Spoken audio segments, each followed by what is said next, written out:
Olá, professora. Eu me chamo Celeste e eu e o Lucas formamos o grupo 6 e vamos falar sobre a termodinâmica aplicada na engenharia mecânica.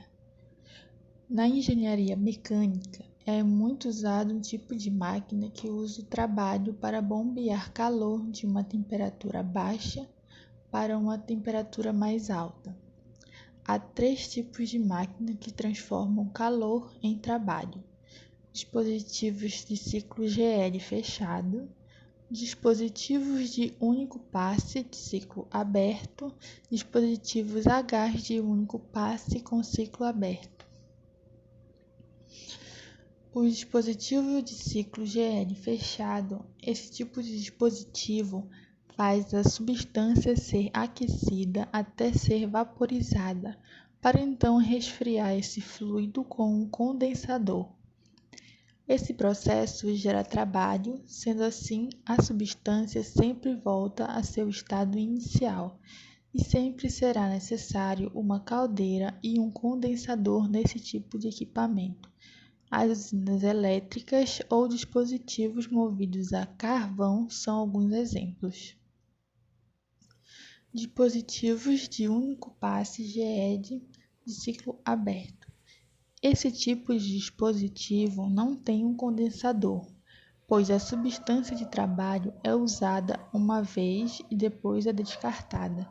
Então, o fluido de trabalho precisa ser barato. O processo consiste em comprimir, aquecer e vaporizar o fluido para assim realizar o trabalho. A locomotiva a vapor é um exemplo. Dispositivos a gás de único passe. Esse tipo de dispositivo gera trabalho sem a necessidade de ter uma caldeira ou um condensador. O meio utilizado é a combustão, usando pistões, turbinas e um combustível líquido. É a mais eficiente e mais utilizada nas máquinas. Motores movidos a gasolina, álcool, diesel e querosene são alguns exemplos. O ciclo de Carnot. Esse ciclo é representado por um retângulo no diagrama TS, que é a temperatura pela entropia. É o mais eficiente modo de produzir trabalho de uma alta temperatura para uma baixa temperatura. A eficiência de trabalho é dada por eta igual ao trabalho realizado pelo calor da fonte de alta temperatura. Quando a eficiência depende somente da temperatura, temos eta igual à temperatura na entrada menos a temperatura na saída dividido pela temperatura na entrada. O ciclo de Rankine vem para resolver dois problemas que surgem durante o ciclo de Carnot: a erosão das pás e a formação de bolhas de vapor chamadas de cavitação. Aqui temos a representação de um ciclo ideal, desprezando a energia potencial e cinética. O líquido é comprimido pela bomba. Na caldeira, ele é superaquecido e passa para a turbina como vapor, gerando trabalho, e entra no condensador para ter o calor removido. E esse processo todo se repete. O ciclo de Rankine com reaquecimento é para evitar temperaturas extremamente altas, e um ciclo de reaquecimento é adicionado na etapa da turbina, e assim tentando se aproximar do ciclo de Carnot. O ciclo de refrigeração de Rankine. Para se aproximar ao ciclo de refrigeração de Carnot, pode operar o fluido de circulação em duas fases, adicionando um gerador de trabalho adiabático reversível e uma válvula de expansão irreversível, fazendo assim a entalpia aumentar. O coeficiente de performance ou coeficiente de eficácia do refrigerador de Rankine é igual ao calor removido pelo refrigerador dividido pelo trabalho adicionado. que é igual ao calor removido dividido pelo trabalho, que é igual à entalpia no ponto 1 menos a entalpia no ponto 4, dividido pela entalpia no ponto 2 menos a entalpia no ponto 1. O calor recebido é dado pelo coeficiente de performance da bomba de calor, é igual ao calor transferido para o ambiente dividido pelo trabalho adicionado, que é igual ao calor superaquecido dividido pelo trabalho, que é igual à entalpia no ponto 2 menos a entalpia no ponto 3 dividido pela entalpia no ponto 2 menos a entalpia no ponto 1. Dispositivos a gás de único passe. Na lei dos gases ideais, podemos analisar mais de perto os motores e máquinas que operam com fluido de trabalho, seja gasolina, diesel, querosene, etc., e são usados em diversos processos, sendo aquecidos, resfriados, comprimidos e tendo seus gases expandidos, gerando trabalho. Como o passar dos anos, são criadas cada vez mais máquinas que utilizam combustível líquido e enquanto eles forem abundantes, esse tipo de máquina continuará sendo uma das principais ferramentas sendo utilizadas. Ok, tudo bem. Agora vamos falar sobre os tipos de motores. O primeiro tipo de motor que nós vamos detalhar é o motor a gasolina ideal. Ele acaba sendo o mais simples, porém o mais usado, que seria, no caso, o motor que utiliza um cilindro e um pistão. Então, de acordo com o deslocamento desse pistão, que vai ser determinado o tipo. No caso, se ele é considerado ultraleve, como por exemplo aquele que o pistão se desloca duas vezes, que ele é muito comum de ser usado em motosserras, por exemplo. E também aqueles que realizam a combustão interna, que ocorre esse deslocamento quatro vezes. Eles acabam sendo um pouco mais fortes e é mais comum de ser usado também. Porém, para que nós possamos ver se realmente ele é eficaz, é necessário que nós verificamos o processo no qual ele é submetido. Então, o processo, detalhadamente, seria ele passar no primeiro estágio pela compreensão. A partir disso, ele vai ocorrer aquela queima consequência dessa queima, vai aumentar a temperatura. Só que essa temperatura ela vai acabar aumentando tão rápido que não vai ter alteração no volume, o volume não vai mudar. Então, isso tudo seria a expansão dividida em três etapas e seria o trabalho produzido por esse ciclo. Então, em consequência disso, vai ter que ter uma descarga desse gás, que seria o descarte. Basicamente, esse é o ciclo desse tipo de motor. Então, no nosso segundo tipo de motor, que seriam os motores a diesel ideal, ele possui as suas especificações, como por exemplo, o ar combustível, ele se comprime de maneira isolada, já não se comprime junto mais. E, em contrapartida, o combustível ele é introduzido e na medida que ele é introduzido, ele vai inflamando aos poucos. Ele vai se misturando com ar quente e vai se comprimindo. Então, automaticamente, comparado aos motores a gasolina, a combustão ela é mais lenta. O pistão ele se desloca de maneira mais vagarosa. E desse modo ele vai acontecendo. E para testar a eficácia, o processo ele se desenrola da seguinte maneira: o ar fresco entra e ele acaba se comprensando, é claro. Então ele acontece a queima. Com a queima termina a combustão. Essa combustão ela se expande e é expulso todos os gases usados. Porém, se nós formos comparar diretamente, o motor a diesel ele acaba saindo na frente por conta que a sua taxa de compressão ela é muito maior do que no motor convencional a gasolina.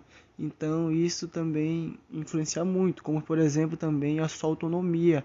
Ele é muito mais autônomo e muito mais rebuscado que o propriamente dito motor a gasolina ideal. Então isso acaba sendo um dos pontos que influencia muito. Também temos outros tipos de motor, como por exemplo as turbinas a gás. Assim como os motores a gasolina e a diesel, ela tem todas as características, porém uma das coisas que diferem muito seria o seu movimento básico, que no caso a turbina ela tem um movimento circular, que é muito diferente no caso do movimento do pistão, que no caso seria um movimento de vai e vem.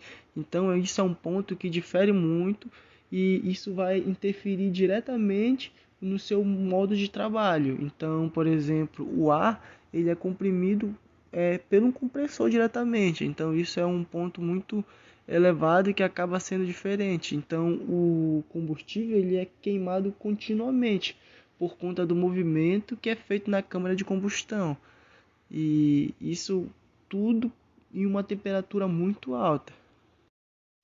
Aí basicamente o seu funcionamento seria o ar entra pelo compressor, então ele passa diretamente para a câmara de combustão e ele é submetido a altas pressões ali dentro e com isso começa a girar a turbina e os gases saem queimados.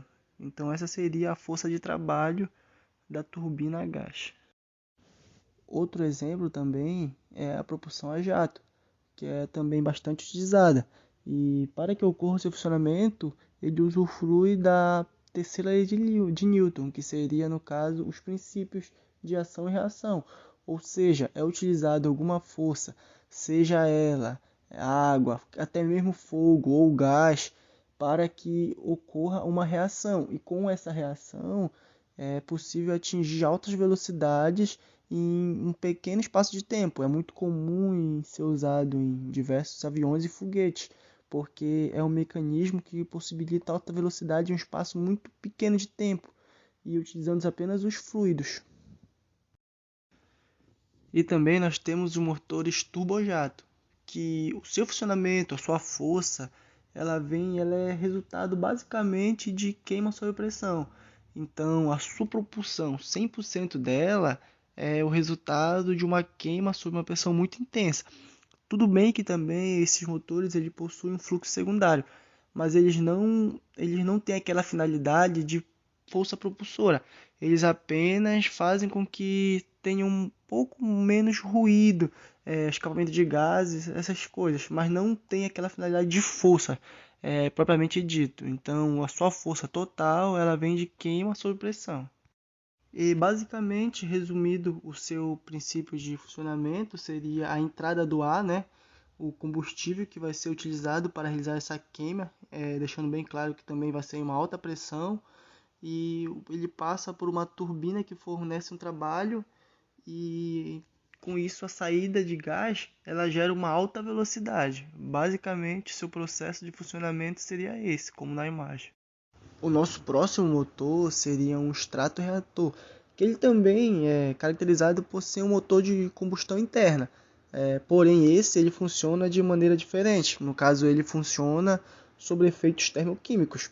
Ou seja, ele vai pegar o ar, ele vai impactar esse ar pela admissão do motor, né? No caso, vai comprimir esse ar e vai realizar a combustão dentro de uma câmara. Então, ele vai pegar esse combustível, ele vai misturar com o ar combustível também, e isso vai passar por um processo muito forte de calor e com a queima vai produzir gases. Esse gás que vai ser o responsável por realizar a propulsão desse motor. Então ele faz a propulsão, no caso, pela combustão de escapamento. E eles são muito fortes e também são muito estáticos. O seu processo, seu funcionamento seria basicamente o ar ele vai entrar pela turbina em uma velocidade muito alta e com essa velocidade alta que o ar vai entrar, ele vai passar pelo combustível e ele vai oferecer uma eficácia tão forte de velocidade que é considerada uma velocidade supersônica. Então, se ele for para aquela determinada velocidade, ele acaba sendo interessante. Para velocidades menores, ele não acaba sendo tão eficaz. Então, o ali entra com uma velocidade muito alta e sai com uma velocidade mais alta ainda. Nosso penúltimo tópico ele seria a força de propulsão, que ela tem como princípio a terceira lei de Newton, que seria no caso a força de ação e reação.